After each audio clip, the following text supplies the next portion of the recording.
Welcome to Dedicated with Doug Brunt.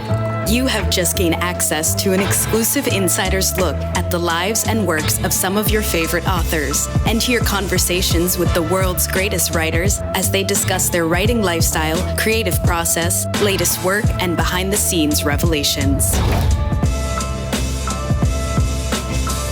Welcome to Dedicated. I'm your host, Doug Brunt, and I am so happy today to have with me Jennifer Egan, one of our greatest and most important writers. Her debut novel, The Invisible Circus, was made into a movie of the same name starring Cameron Diaz. She followed that up with Look at Me, a National Book Award finalist, which got her a ton of buzz at the time. I remember seeing a profile with Jennifer on Charlie Rose in 2001 when that came out. 2010, already she was a big star, but followed that up with A Visit from the Goon Squad, which won the Pulitzer Prize among many other awards, and was the most talked about novel, not only of that year, but for many years. One of those amazing special novels that comes along only once in a while, and firmly established Jennifer as one of the all-time greats. She's also served a term as president of PEN America, and we want to ask her a bit about that as well.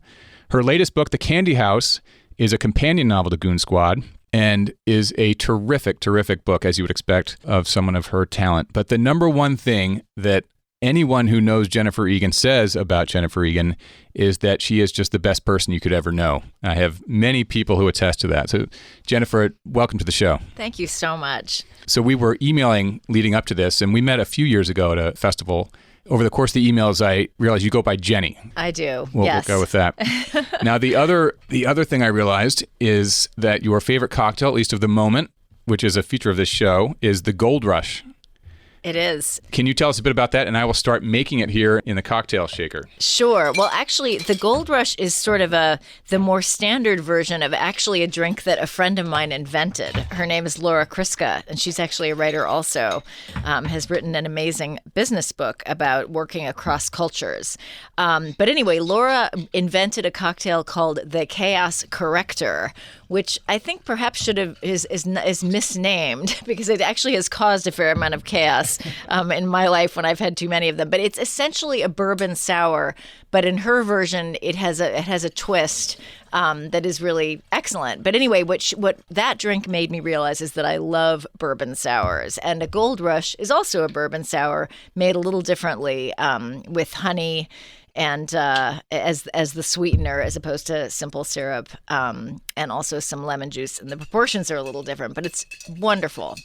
I'm doing a rough and dirty version of this, and this is perfectly timed because as we're getting into fall here, I've made the switch over to bourbon from vodka and gin, so this is perfect. Bourbon is, I really had not understood what a great spirit it is. I'm not much of a spirit drinker, really, but I don't know. I feel like I found my alcohol. I don't know if that's good or bad. We really should be getting a product placement thing on this show, because it's like I can drink Bullet bourbon and win Pulitzers like Jennifer Egan. That would be. There you are. Thank you. Cheers. Cheers. Great to see you. You too. Whew. All right. We'll see how long I can stay coherent if I keep drinking that. Very good, Doug. Thank you. I did bartend for a while. Now I bartend just privately at the home. You did that really effortlessly. Well, I'm impressed. So beginning at the beginning, you were born in Chicago, moved to San Francisco at a young age. True. And I think I have read you really fell in love with music during your San Francisco years. Yeah, I think, not in any way as a practitioner. So I don't play an instrument. I can't read music. But I think I grew up very much in the 70s, wishing I had even been born earlier, because we moved to San Francisco in 1969. So it was a kind of wild time in San Francisco. My mother and stepfather, whom I moved with, had absolutely nothing to do with any of that. He was a businessman, and they were, by no means hippies or, even approved of hippies. But it felt like something very exciting, which I even sensed as a little kid. And then by the time I was a teenager, I was longing for that time, which was gone, somewhat via the music. So I was a huge Who fan, Stones fan. It was a great decade for rock and roll albums, and especially concept albums, because they were, these were LPs. You opened up a double album like a book. There were pages with lyrics on them. And so I think there was something a little more, at least on the surface, sort of innately literary about a record album and its accompanying materials. And so I felt defined by music, as I guess many teenagers do. But then the funny thing that happened in the very late 70s is that punk rock came along, and that was such a repudiation. Was that a big movement within the San Francisco area, or is that still San Francisco is still dominated by the Grateful Dead and other? Well, of course, that never ended and still hasn't. But it was a huge thing in the Bay Area. And I had a friend who got really into it. And in a way, really, a lot of teens were at least spectators in that world. There was a very famous club called the Mabuhay Gardens, which is, I think, pretty legendary. I think there's even a plaque where it used to be. And lots of bands played there at early stages. I think Blondie played there. I think the Police played there. I could be wrong. I know Iggy Pop did. So I would go to that to hear that music, and it just couldn't have been more different from the 60s music. And I think what all of that did for me was give me a sense of how much music defines a moment and expresses a moment, and what an amazing vehicle it is into subculture. What kind of kid would you say you were back in those days? Were you kind of into the theater, sporty music, obviously? Well, it's interesting. I think in a way kids were not as specialized then. There weren't as many organized activities. I mean, I was always a reader. I think I was a little bit of an awkward kid. I was the product of what felt like many divorces and remarriages. And it was that era when divorce really sort of happened in a huge way in American life. But there was a lot we didn't know about how to divorce yet. So, for example, my mother and stepfather moved to San Francisco when I was 7, and my father, a lawyer, allowed that to happen. That really wouldn't happen nowadays. I mean, people, I have, many divorced friends, and they stay, the whole idea of co-parenting didn't really exist then. At least I never saw it. So I was, as you would expect from someone who was a stepkid in 2 different families, a little bit of more of an observer, a little hesitant, kind of self-conscious. That's interesting. Did you have a moment bringing this into your writing? I remember seeing John Irving give a talk one time, and he said he had a moment when he knew that he wanted to be and likely could be a writer, when it was a self-observation when he was in high school, that he liked alone time and really protected his alone time. So he was a social kid and he had a good time in school. I think he was a good athlete, a wrestler or something. But he realized he loved alone time. It was something he sought, and he thought, you know what, I think maybe writing is a thing. Did you have a moment in your San Francisco days when you thought, I actually, this might be the path for me? It's such an interesting question about being alone. I also loved being alone. And I remember there was a period where I loved days when I didn't have anything to do after school, and I just would come home and make a sandwich and hit the tetherball by myself that we had in our backyard. And I loved that. I didn't find it lonely. But I feel like as I got older and very socially anxious to fit in and be cool and all that stuff, it made me not able to appreciate being alone, because I was always worried about what I was missing and what everyone else was doing.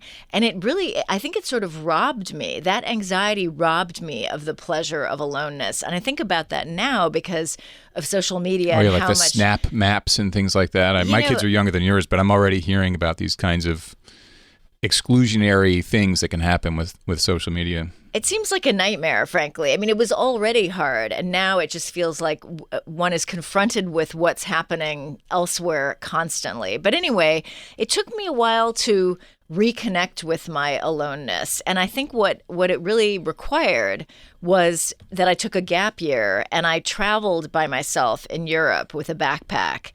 And I really was. This is before or after college? This was before college. This was after high school. And so during that period, I really was quite alone. I mean, it was a communal environment because I was staying in youth hostels and I met people and traveled with them, but then we would go our separate ways. And it was interestingly in that period that I realized I wanted to be a writer. And so I relate very much to what John Irving said, because I think that the discovery of one's own company and of the pleasure of being alone with it is essential to that choice to be a writer. But it took me a while to get there. And again, I think about it. I think if it were today, going to Europe with a backpack wouldn't have given me that aloneness I've just described. I would have been, taking pictures, sharing them, finding out where other people were. Would I really have made that discovery? I actually don't know. It's nice to find a balance. When I go to write, I love that time to myself. It's creative time. It's quiet time.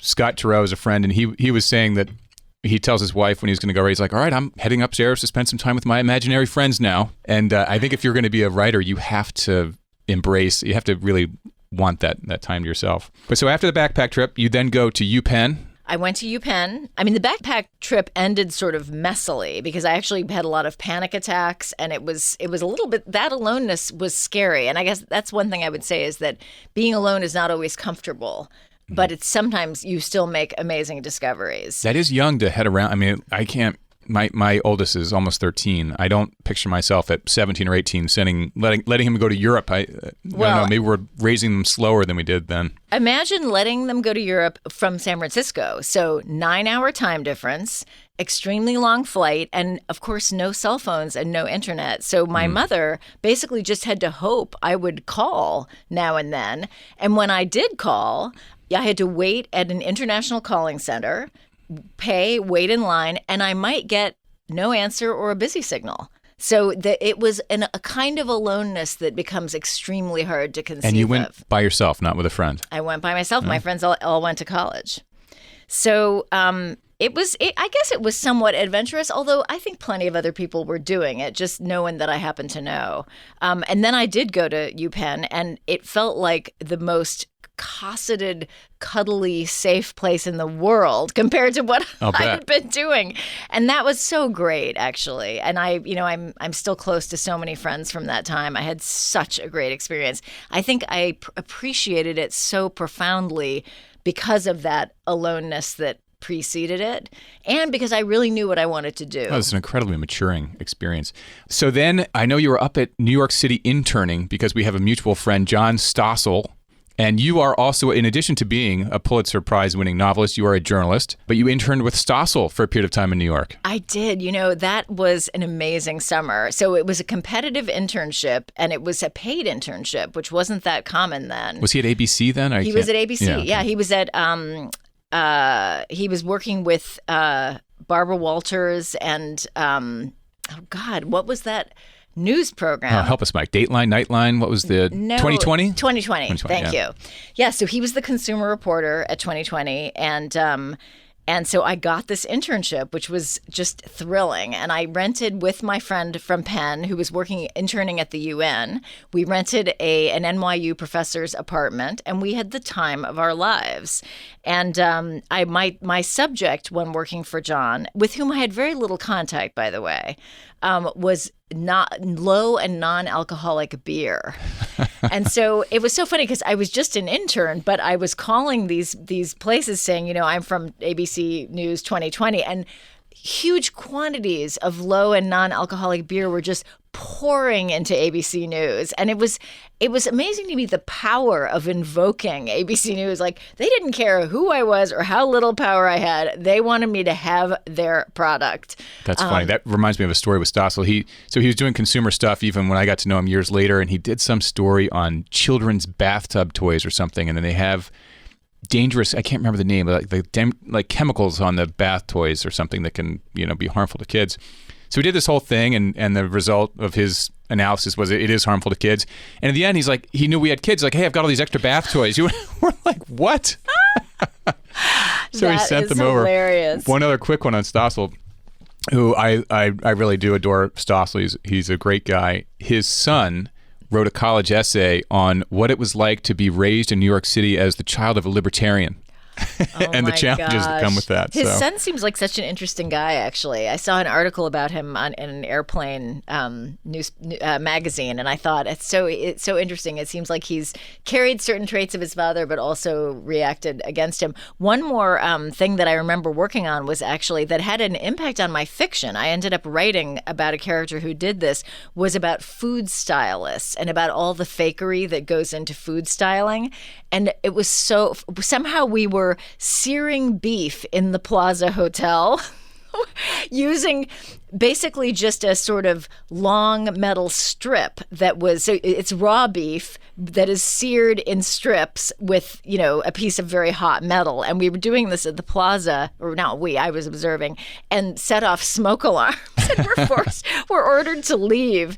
So there were a lot of really comic things. Is this on camera as well for ABC? Well, it wasn't live, but it was in the process of creating the story. And then we ended up in one of these sort of show kitchens with a woman whose specialty was dollops. And I'm not kidding. She was famous for her dollops. Like a dessert thing? She made dollops out of whatever. She just was really good at it. And so I watched her make dollops, and I ended up writing about a food stylist in a story in my story collection called Emerald City. I always remembered working on that.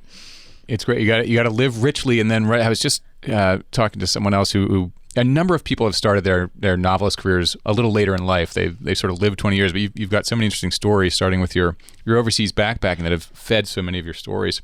Did you ever do like an MFA or one of those Iowa workshop type programs?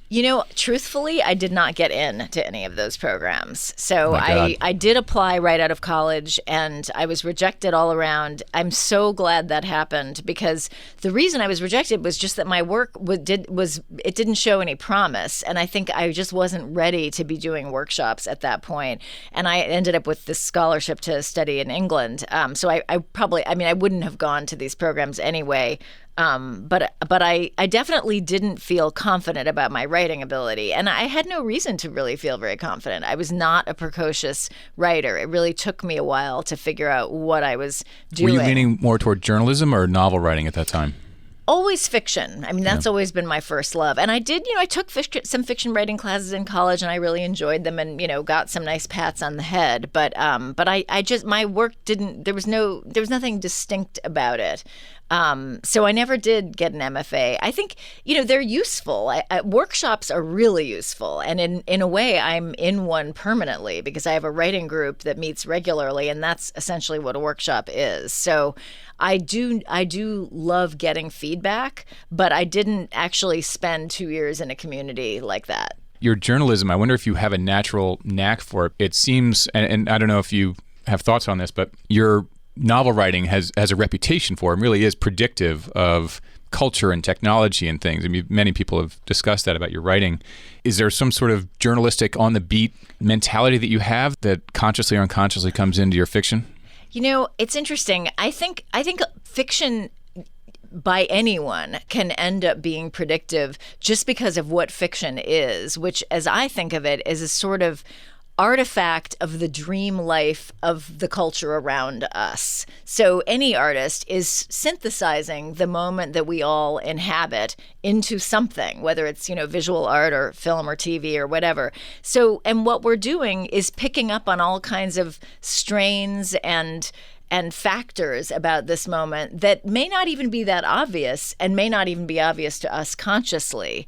And so, in a way, it's no surprise that sometimes we would pick up on things and imagine forward in a way that ends up mimicking reality, because all we're doing is following, trains and factors that are present and are leaning in some direction. So I don't think it is the journalistic side of me that does that. I think it's the unconscious engagement with the culture at large, and just imagining forward freely. Yeah, whatever it is, you definitely have the gift for it, and not everyone does. I remember loving Michael Crichton a totally different kind of writer from you, but for some of these reasons of just being in the zeitgeist. Like, he wrote Disclosure about workplace harassment before that was a thing, or Rising Sun about Japan, or even Jurassic Park is largely about chaos theory and things that were sort of zeitgeisty at the time. But you constantly seem to be in the zeitgeist, whether it's Goon Squad or Look at Me with reality TV and things like that, and back to the Candy House, of course, with Own Your Unconscious. Yeah, I mean, so Look at Me is maybe the best example of what I'm talking about, which is that I knew I had someone who had come from elsewhere and was sort of a chameleon figure, and I wasn't sure who he would be, sort of what his reality would be. And so I interviewed some private detectives. I'm very interested. I always love talking to detectives. They're always interesting people. And all of them immediately said, well, is it possibly someone with terrorism in mind. And I hadn't even thought of that, although in a way I should have, because I worked at the Tribeca Film Center in 1993 when the first World Trade Center bombing happened, which didn't really show much because it was subterranean, but it did kill several people. And I was facing, actually, the World Trade Center, so I was very aware of the emergency response.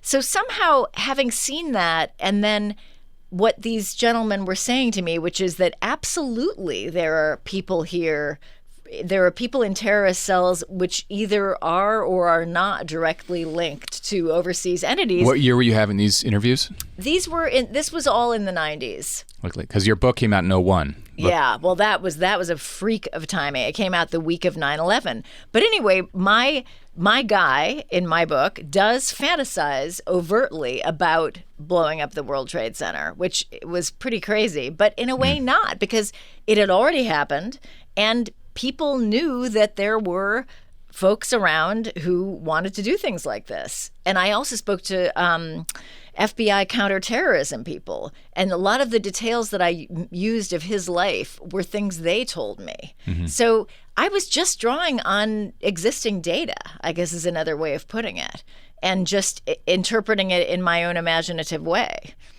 So your book actually came out within a week of 9/11? The same week. It came out September 18th. My gosh. So what was even going on in the world there, in the book world? Well, it was, in a way, it was a terrible time to publish a book because everyone pulled reviews and everything was all about 9/11.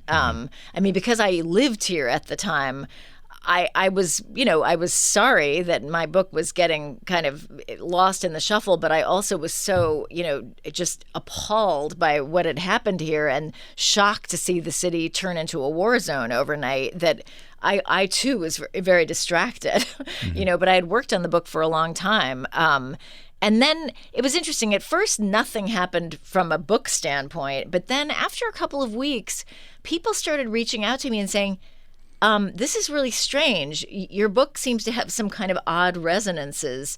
And another thing was I felt very guilty because I had written from the point of view of this man who initially fantasizes about destroying America, basically. And I had written, as I do with any character I write, from the point of view of very sympathetically. That's the only way to make it work. And so I felt sort of like, oh my God, I felt somehow implicated in the state of mind that had produced this atrocity. So it felt very complicated.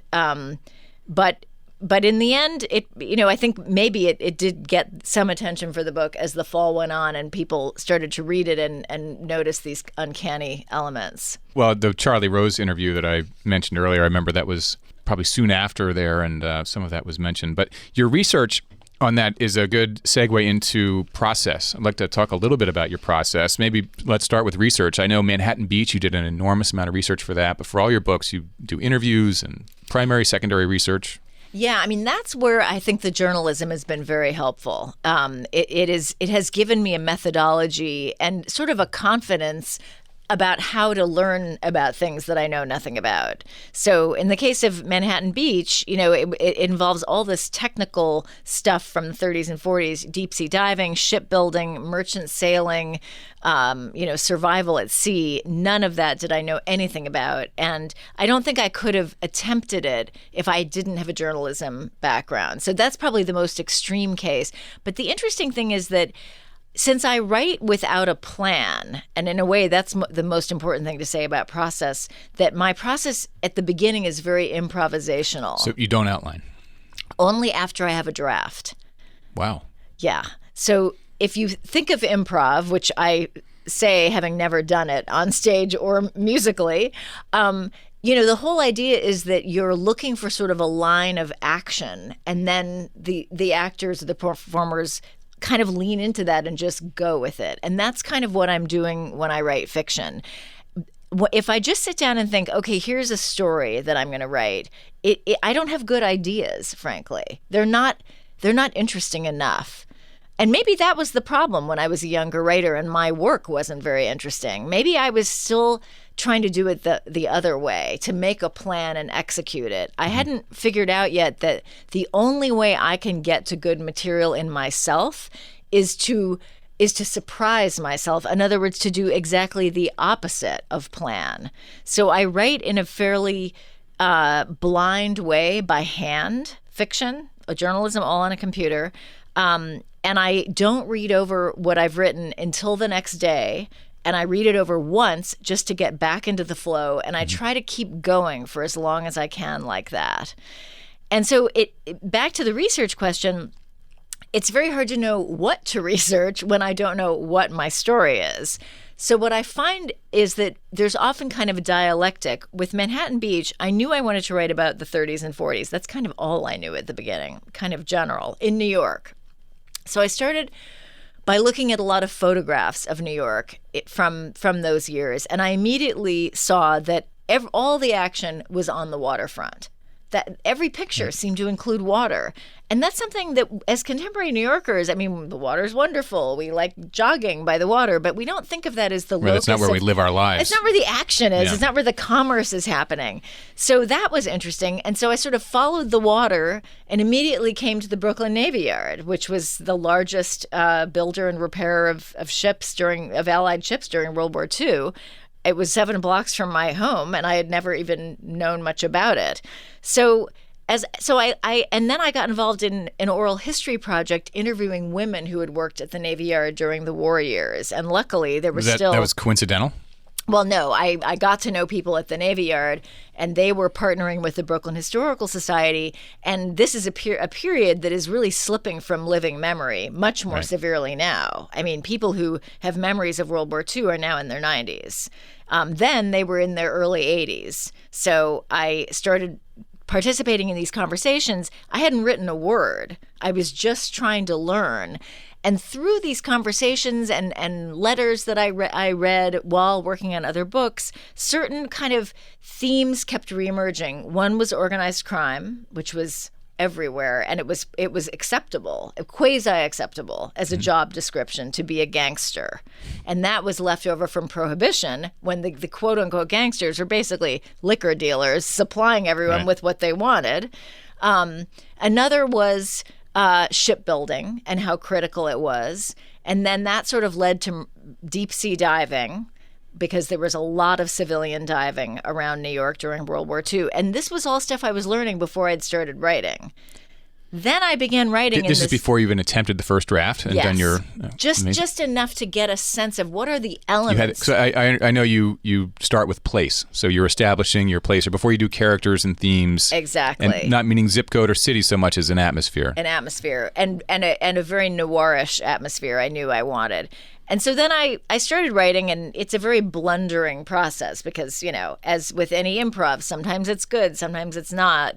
And then once I got deeper into the story, I knew better, more specifically, what I might need to know about. So the research was ongoing, and yet the preliminary research had already suggested to me so many elements of the story: women working in industry, organized crime, the Irish-American experience on the waterfront in New York, which is a huge and interesting subject, and one that interested me, especially being from Irish-American family on my father's side. So these various elements sort of came together in this gangly long first draft.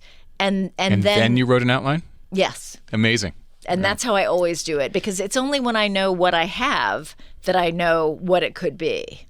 It's always fascinating to hear how everyone does it. How do you do it? Well, I'm a relentless outliner. I have an idea, and then I work straight into an outline just because it's faster to put the framework together. Mm-hmm. And then I'll do another draft of the outline and another, and then the research, sort of as you say though, is sort of, well, where do I need to research? And then I sort of work the research into the places where I know I need it. The interesting thing, I'm now working on a nonfiction book, which has been totally different. So when I'm writing fiction, I write by hand on a legal pad, and I can kind of write anywhere. But with nonfiction, I find I'm surrounded by stacks of secondary resources of books. As much as I want to avoid the computer when I'm writing fiction, I need it for looking up little things. So the nonfiction book was entirely on the laptop, fiction by hand.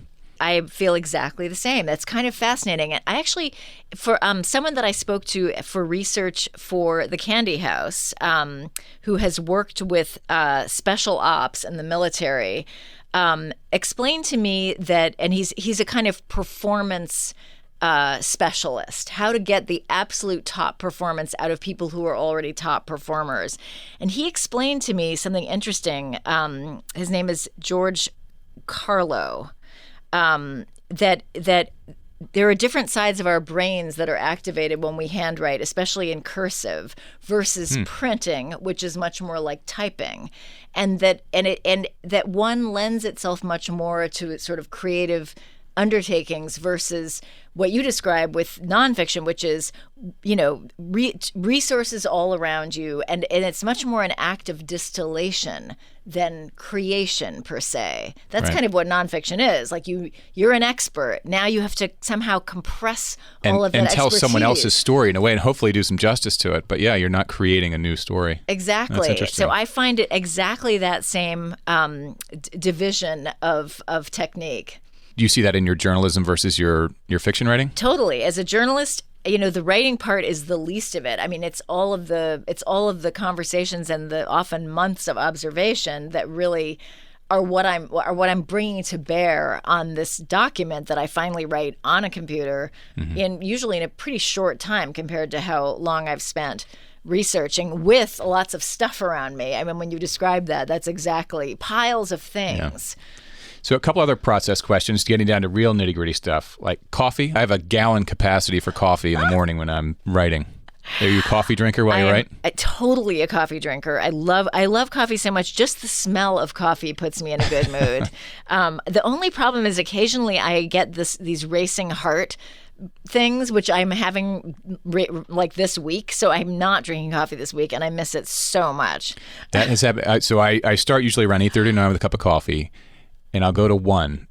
By 1 o'clock, I've had 4 or 5, sometimes 6, and I'm just garbage the rest of the day. When I stop writing, if I've had a big writing day with a lot of coffee, I'm kind of shattered after that. Is it because you crash? Yes, I have a coffee crash in the afternoon. Yeah, no, coffee is so Which is great. fixed maybe by a gold rush or a glass of wine. I can rebound. Would you drink a glass of wine and write fiction or no? No, absolutely not. They don't seem to go together at all for me. Yeah. That's like the reward. It's not like Churchill dictating from the bath or something. You have to sit at the desk or where do you sit? Well, no, for fiction, I can sit anywhere because I'm writing by hand. In fact, I don't like to sit at a desk. I like to recline. In fact, what I really love, and this was kind of a pandemic discovery, I love working outside. I always have. But during the pandemic, I actually started working outside in the winter with electric blankets. I looked extremely bizarre. I sometimes had a hat, boots, and sometimes even hand and foot warmers. And you're out there writing in that. My gosh. It was, what I loved about it was there was something amazing about working in that really cold air. It's so bracing. And also there was so much bird life. But that particular year, the first year of the pandemic, was just, it was extraordinary. I don't know if I'll keep doing that, but I love working outside, and writing by hand makes that possible. And my favorite is that I have these sort of lazy boy lawn chairs that I just lean back in, and it's very comfortable. The neighbors are probably looking over like, my God. I think I do present a strange picture, clearing a spot in the snow for myself in my lazy boy and wrapping up in these electric blankets. It's pretty idiosyncratic. And I know you draft many, many times. I'm sure your first draft compared to what you hand in there's a big distance there. Very much so. I think it's because of the way I do it, because it is so spontaneous and so improvisational, that it's just inevitable that there's going to a lot of redrafting and reconception even is going to have to happen between that and a finished product. So I number all my drafts, which I'm able to do because I usually edit by hand on hard copies. Again, just because it leads to better material, and often I'm writing extra pages on the back and of the manuscript pages. So I'm able to number my drafts because I edit by hand on hard copies. And then I type in the changes and I advance the number each time, which is useful because sometimes, I don't know if you find this, I lose something in the process of editing, and I know it was better at some earlier point, and I can't quite figure out what happened. And on a computer, that's really a problem because the editing happens it's a continuous present.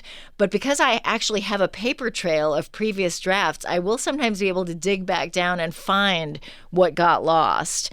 But I have had as many as, like 70 drafts of a chapter. That's amazing. That's the longest. That was with Look at Me. And, there'll be certain, like there's one chapter in the Candy House rhyme scheme that required the smallest number of drafts that I've ever had to do of anything I've written. Which was? 8. 8. Yeah. Well, let's get into Candy House. I don't want to give away too much of this, but it is a companion novel to Goon Squad. And I have noticed online on Twitter and things that people from book clubs are posting images of these character maps because some characters are in Goon Squad and Candy House. There's a little bit of a Venn diagram there, but they're drawing the lines of all the relationships. I actually, when I was reading it, started one myself, and I saw one that was way better on someone's book club Twitter feed. I thought it was very impressive. But one of the things that I loved about the Candy House is your humor. And it's in Goon Squad and all your work, really. But there was a chapter, I think it was See Below, it's just a series of text messages from different characters, and I was on a train reading it, laughing out loud. And it's one thing to see somebody laughing in the movie theater or in front of the tree. It's pretty rare to see someone with their nose in a book laughing out loud. So I was getting some funny looks.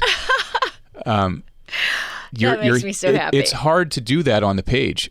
And I read that you said you owe some, I don't know, not everything, but you owe to Martin Amis. I feel like I studied the humor in his books. His early books were very, very funny. And what I learned was that a lot of his humor was achieved by pushing a situation that was already funny further and further and further until it reached a point of absolute absurdity.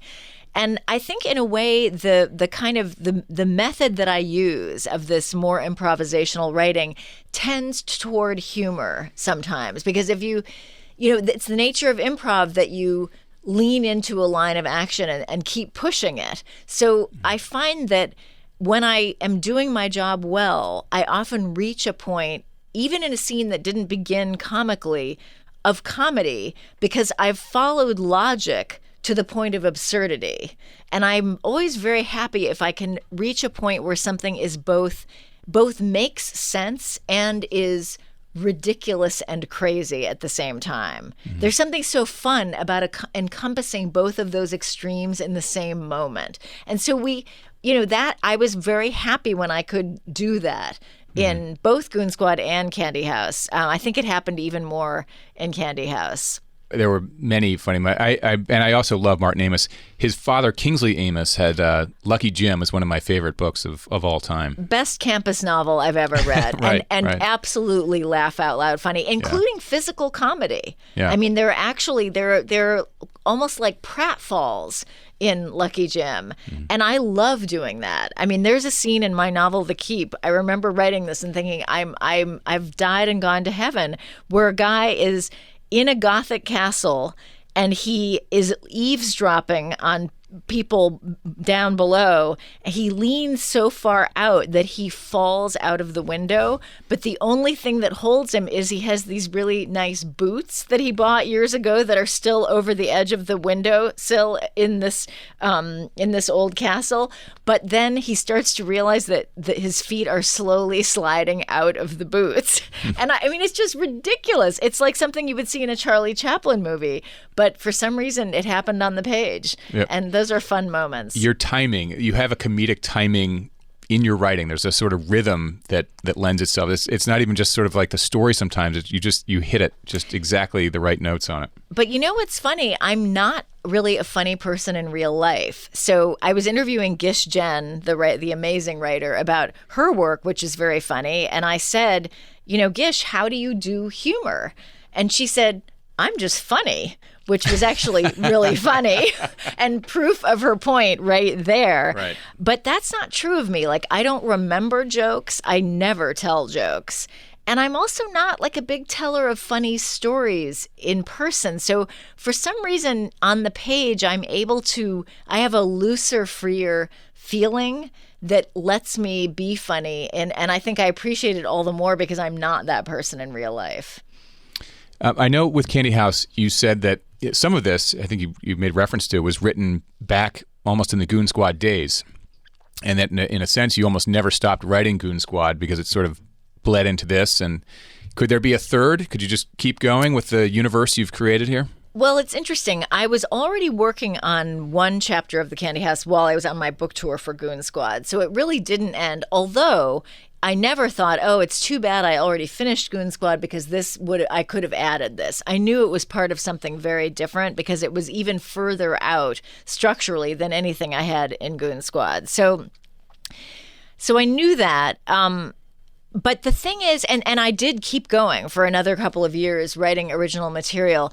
I think what would make it hard to do a third, although I would love it, is that Candy House draws a sort of even larger circle around the Goon Squad characters, meaning that in some ways it's less linear than Goon Squad. I think I can't go any further in that way. In other words, drawing an even wider circle around that wide circle would result in something that just wouldn't have the unity of a novel. Mm-hmm. So the question is, how would I do it? I would have to take a different approach, which is actually a fun thought.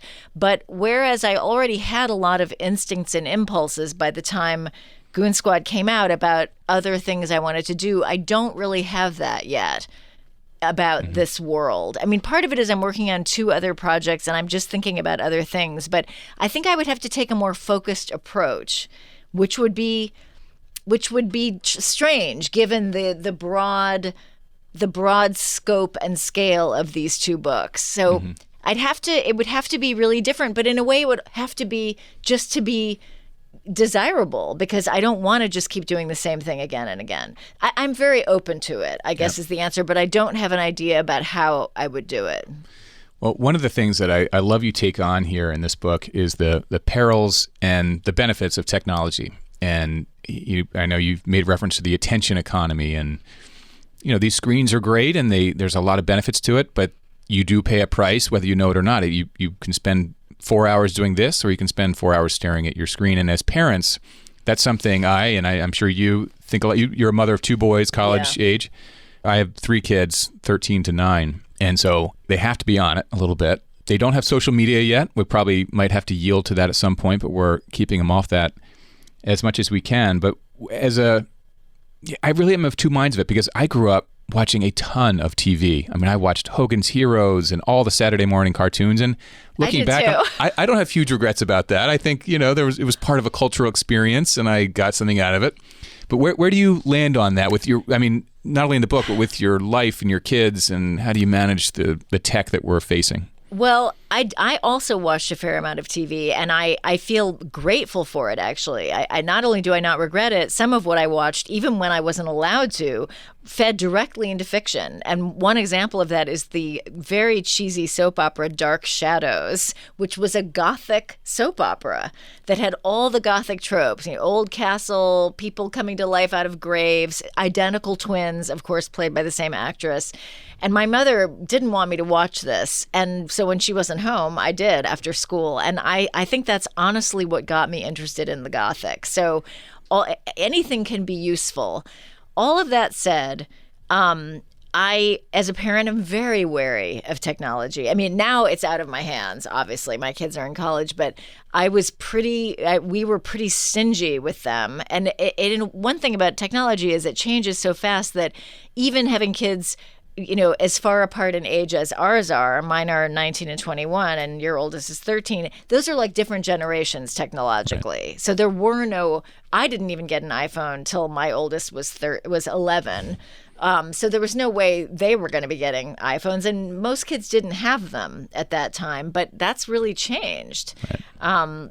Now the big push in the schools is wait till 8. Try to wait till 8th grade before you get them. So, but nobody waits till 8th grade. I mean, our kids in 5th and 6th grade, 90% of the kids have them already. Yeah, and the problem is once you have, a supercomputer in your pocket, it's almost impossible to control, obviously, what they're doing on it. So we were pretty stingy. They didn't like it.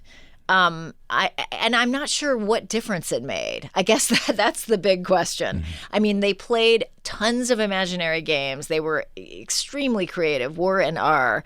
But do I think they wouldn't have been that way if we were a little more relaxed? No, I think they probably still would be. So I wonder sometimes if all of those arguments were worth it.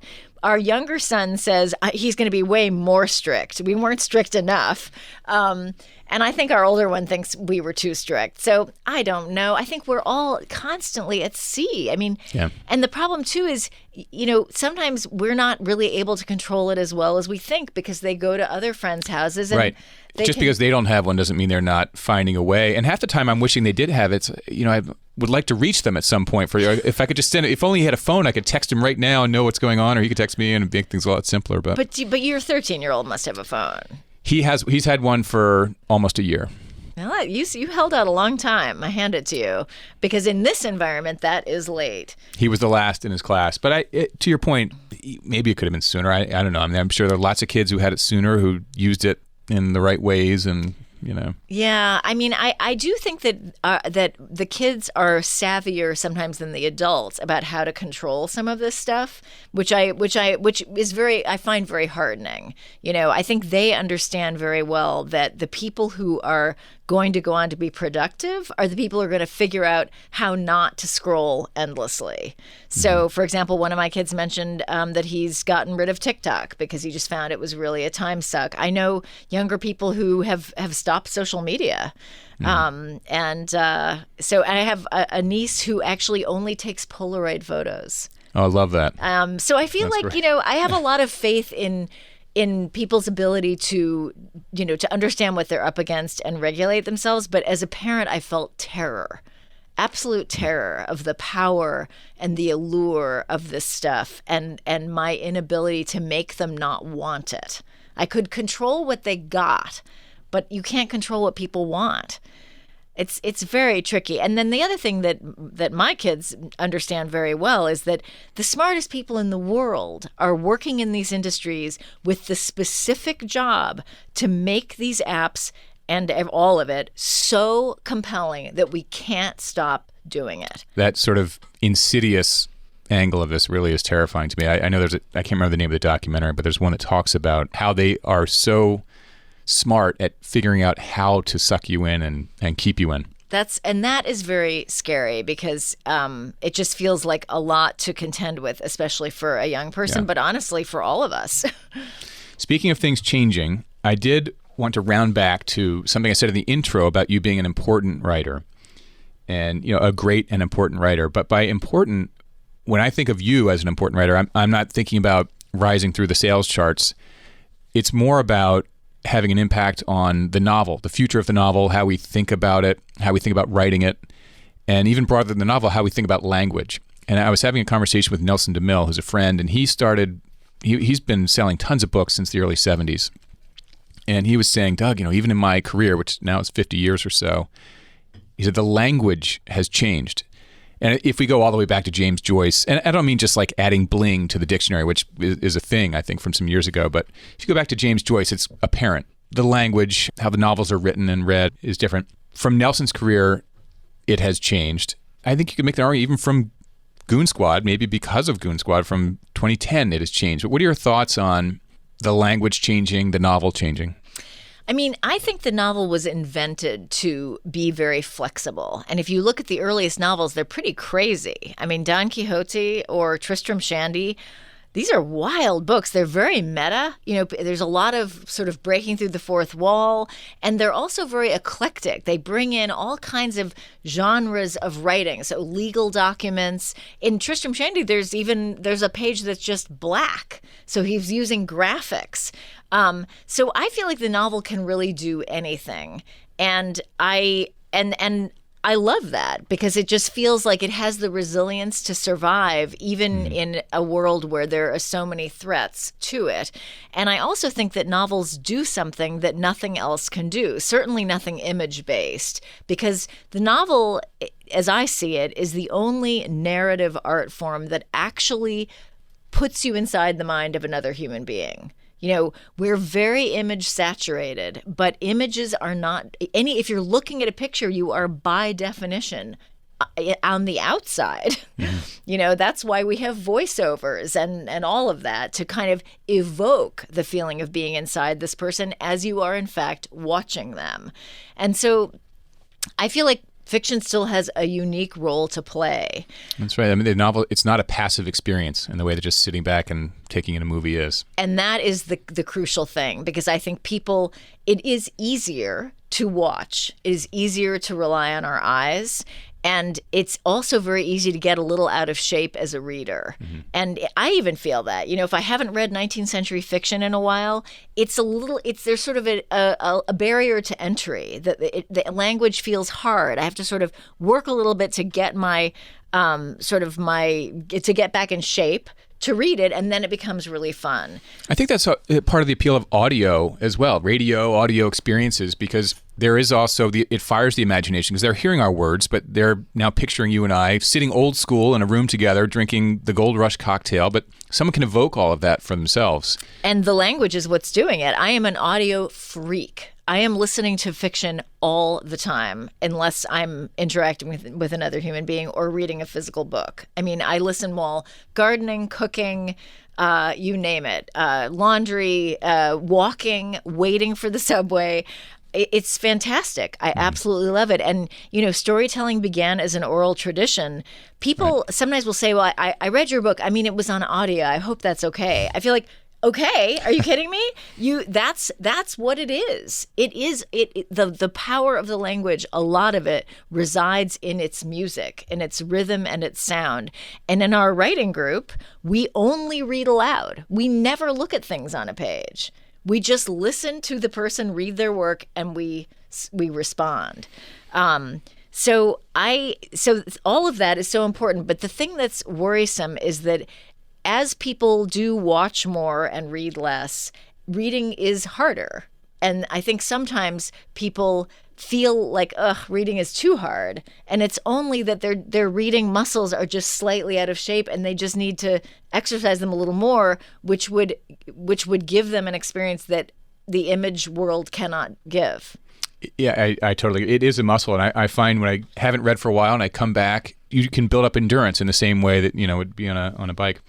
Speaking of the health and the future of the novel, I wanted to ask you about PEN America. You did a term there as president from 2018 to 2020? Yes, I did. It was almost 3 years.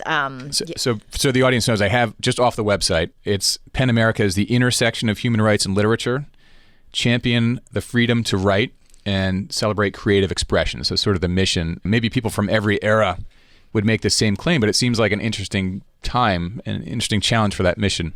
It is. Well, for one thing, it's the centennial of PEN America, so it's actually existed for 100 years. It's also an international organization and was originally founded in Britain with the goal, between the wars, the First and Second World War, with the specific goal of activating writers to communicate and share information and work across geopolitical and political division.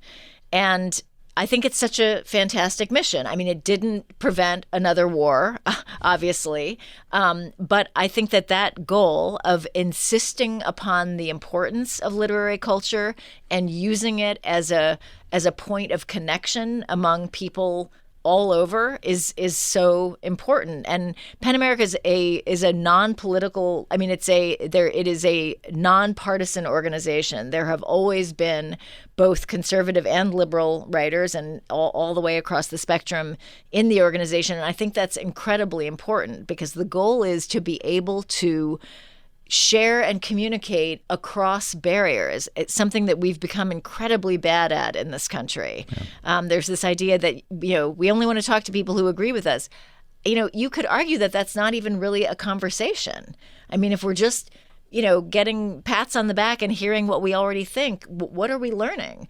And so PEN America, one of the things that has made it relevant lately is to try to make it possible for people to hear each other and to speak and to speak. So what are some of the things they're doing because we need more of that. My gosh. Well, there are many, many things, and this I'm just speaking domestically, because internationally we keep we keep track of writers who are imprisoned, and there are places where the difficulties are huge and violent, the things that are happening to writers who don't agree with the powers that be. But here, PEN America does a number of things. One is it goes into college campuses and tries to facilitate discourse across division and create an environment where even a speaker that a lot of people may not agree with can still speak, and those people who disagree can express their disagreement. The idea is that everyone should be allowed to talk. So are there professional facilitators at PEN America who can go in and because that sounds like a tough role to fill there on some of these campuses. Yes, absolutely. Yeah. I think campuses are very eager to work on this because it's a difficult and thorny problem. We've done a lot of work with online harassment, which is a very chilling effect and makes it very hard to have civil discourse. There and just a variety of initiatives, all over the place. Working with students is a huge part of it. We publish white papers that have addressed some of these issues, and of course also just tried to nurture and facilitate literary culture in all of its forms. We now have a number of organizations in other cities. It had become a very New York-centric organization, and we've really tried to work against that, again, to try to be, for example, in red states as well as blue states, so that conversation and discourse can be encouraged, and a love of literature and literary culture can provide a common interest and an occasion for communication. We also support local news, which is an extremely endangered species right now, and which it becomes very important in terms of protecting local interests, watching corruption. Local news was a big watchdog in American society for a long time, and as that disappears, it leaves an enormous vacuum of observation and vigilance in some of our communities. So there's a huge range of activities and initiatives that PEN is involved with.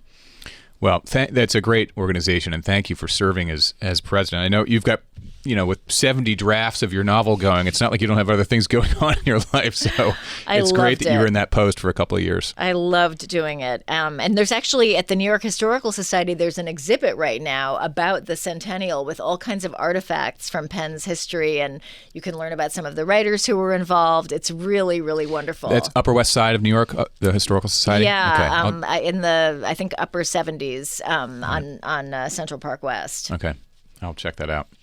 So to wrap it up, I have a couple of quick fire questions that are sort of along the lines of like the New York Times book on your nightstand approach.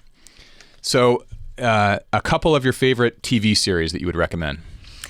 Well, I loved The Sopranos. I was a big Sopranos fan, and I think that actually it had a big influence on A Visit from the Goon Squad, because I was thinking about serialization and serialized storytelling and how I could bring some of that into this book I was working on, Goon Squad.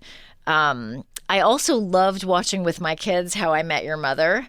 I thought that was a great series. It was just so much fun, and I really thought the ending worked. And let's see, I've been watching also with another one of my kids, Hunter x Hunter, which is I don't know that. it's a Japanese animated show, which is very strange and really interesting in its storytelling. We've watched several different story arcs, and I find myself thinking about it and intrigued by certain elements of it that I think could ultimately impact my fiction. Right. Well, I'll check that one out. The Sopranos, that's a great pick, by the way. I watched it when it was first coming out, just rewatched it. So it's, 25 years back if you watch something in the mid-'90s from 1970, it would never hold up. But Sopranos really holds up. I watched it. It's something that could be released newly today. That's that so good. interesting. I know exactly what you mean about sort of returning to our old favorites and suddenly realizing actually they weren't that good. But The Sopranos, that was just it did all the things a great novel can do, and that was really it just made it so compelling. It's Terrence Winter, or at least he was involved in it somehow. I think that guy's amazing. Favorite book festival, domestic or international?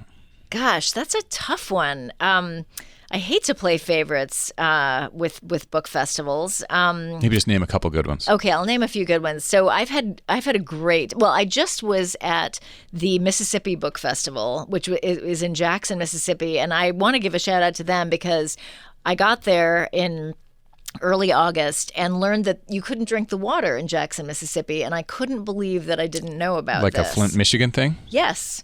And there was bacteria in their water, and then their water was actually turned off altogether, and it finally made the national news. I was going to say, this is why we need local news back to get this story on the pages. Exactly. But I really felt such sympathy and also just appreciation for the kind of rugged good spirits of the people that I encountered in Jackson, Mississippi. And it was a wonderful festival. It was their first one since the pandemic.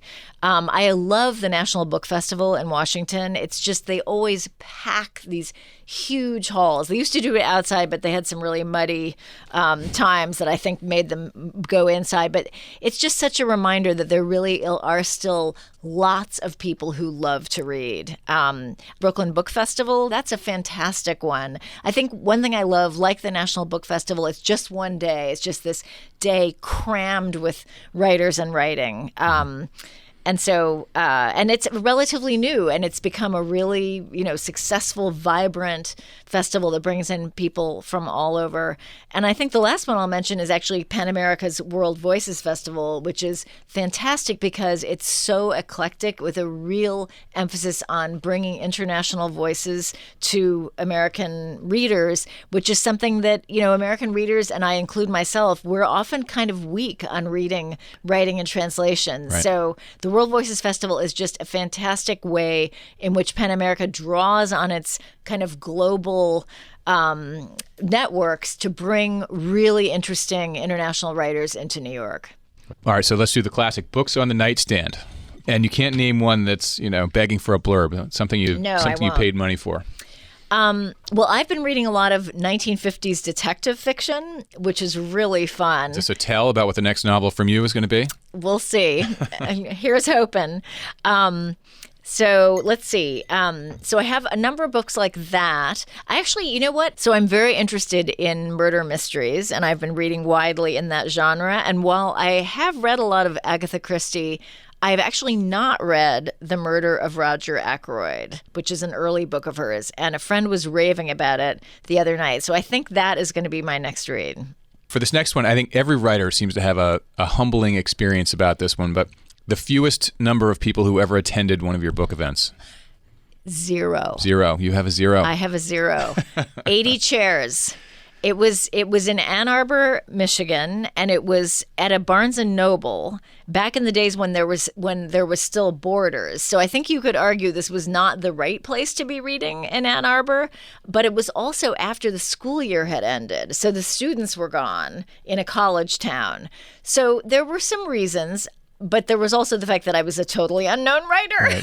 Right. It's so hard. It's so hard. I mean, and the bookstore, they felt terrible too. They'd been very optimistic and put out all those chairs, and that was really tough. They announced it a couple of times, and so I shopped instead. I bought a bunch of books. Right. Sometimes you just get the one person and it's like, well, let's just go around the corner and I'll buy you a drink and tell you about the book. Harlan Coben, actually, I'll tell his story for him since he's not here, but he one time had if there can be a less than 0, he was at a bookstore doing an event when he was not well known, and they had a desk out for him in front of the bookshelves, and he's sitting there with books on the desk. Nobody comes. Finally, one guy wanders over, and he's already, he'd been doodling around. He had a pencil like pinched between his lip and his nose, making a mustache out of it. And the guy comes over, he's like, would you like to? He's like, no, you're blocking the view. I need to get that book from behind you on the shelf. It was just like utter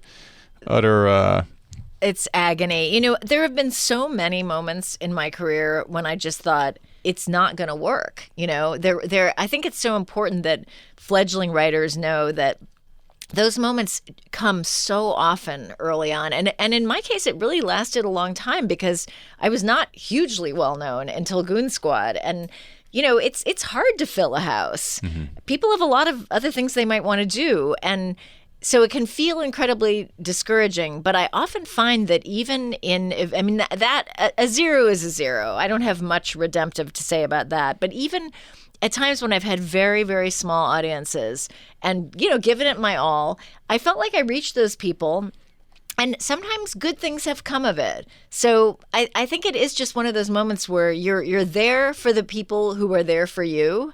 And it's, you just don't know what good might come along as a result. Well, for anyone who's ever been rejected from the Iowa Writers Workshop or anywhere else, you certainly are an inspiration.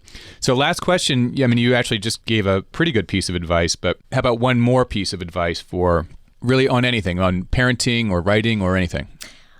I'll give another piece of writing advice, which is that I have found that being willing to write badly has been a real asset for me. Because this feeling that the writing has to be good is so stymieing.